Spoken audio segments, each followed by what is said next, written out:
Got something a little interesting for you today. This is an Emerson Longnose. But not just any Emerson Longnose. This is a Phil Frey Emerson Longnose. You know, Phil Frey, for those who aren't aware, was a guy beginning in the late 70s, I think. He would buy up antiques and dress them up, kind of modernize them for the time. And of course, at that point, brass and ornate things were all the rage, so he would brass plate a lot of his fans or even copper plate them. He was also famous for putting really fancy light kits on them. I kind of wish this one had one of those, but it does not. But it has certainly been brassed out. It has a spiral sleeve down rod and a canopy off of, I don't even know what. I'm also working a different camera angle for this video because, yeah. So I will be sitting in the director's chair where I hopefully won't get my head lopped off. Story is how this concerns how this came to me. Local collector Derek asked if I'd want it. Of course I did. It's a Longnose. I love Longnoses, and I've always wanted a Phil Frey fan. He got it from, I believe, Seth Anderson, is what he said. Where it came from before that, I have no idea. I probably should have asked him. But it's here now. It's insanely heavy. It would have originally had a 3-speed snap switch in it, but Phil Frey put a pull chain in it with this brass acorn thing here, which is kind of bent now, so I'm going to try to fix that. This is the string, the fob that it came with. I think it needs a tassel. I just didn't feel sufficiently dedicated to go dig one out of my box of tassels. So I just decided to leave it as is for now. The pull chain is wired interestingly. It goes high, low, and then I think back to high. Those two lows in the middle and the other two speeds, there is almost no separation between them. So I guess I'll go ahead and start on low. It's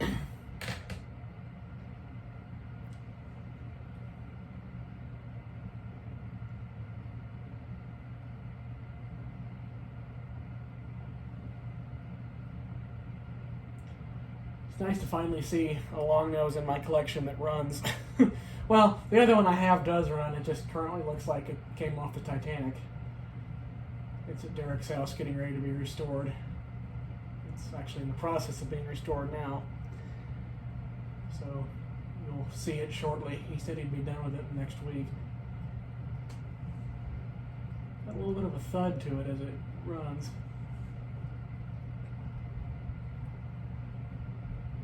Of course, it's just dawned on me. I've been trying to figure out why it's so quiet in here since I've been away on vacation.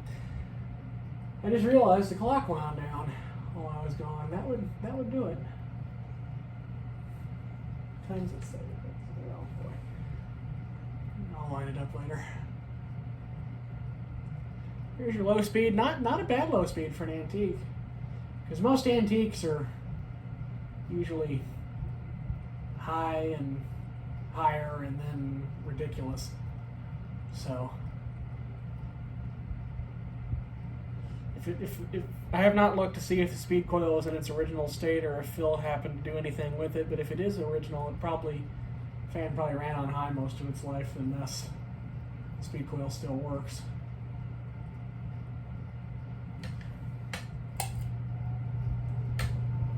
Notice how it just takes off.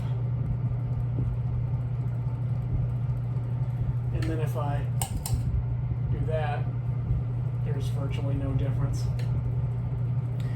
It's performing as you would expect an antique Emerson fan to perform. It's moving a shit ton of air. It's got a little bit of a running line to it, but I like that.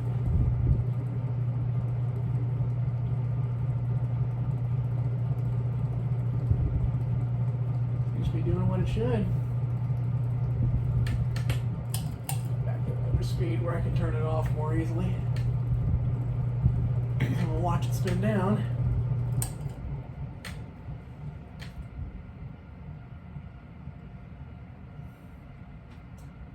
I did oil this, but clearly not enough. I didn't put very much in it because I didn't want a whole lot to be spilling out of it when I took it down. If it's only going to be up long enough for the video, I can't leave it up because I'll hit my head on it. And considering it's, a chunk of brass-plated cast iron, it's, probably not good to do that.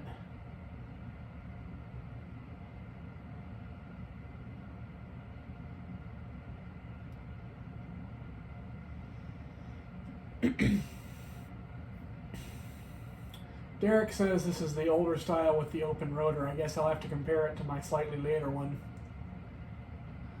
I don't know what year this one dates to. My other one, he was able to determine, the one he's restoring for me, he is able to determine it dates to 1926.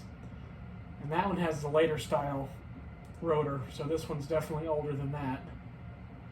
As best I'm aware of it, this particular model began in 1917.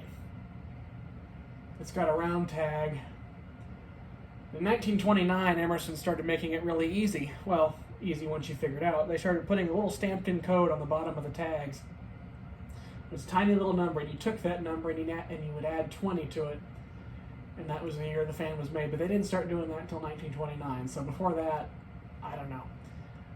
And Derek says that you can look at specific things on the motor or whatever, that things are slightly different each year.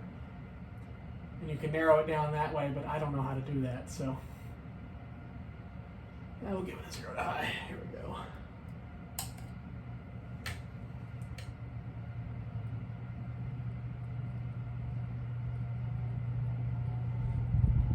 Doesn't take long to take off.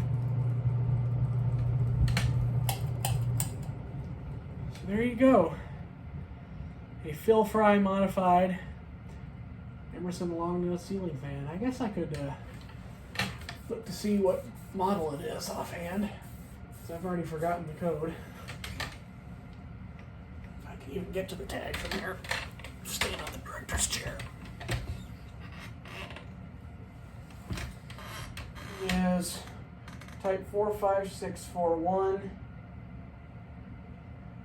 and just says number KO2542. I wonder if that 25 might be a year. I don't know. Anyway. There you go, a Frey modified Emerson Longnose.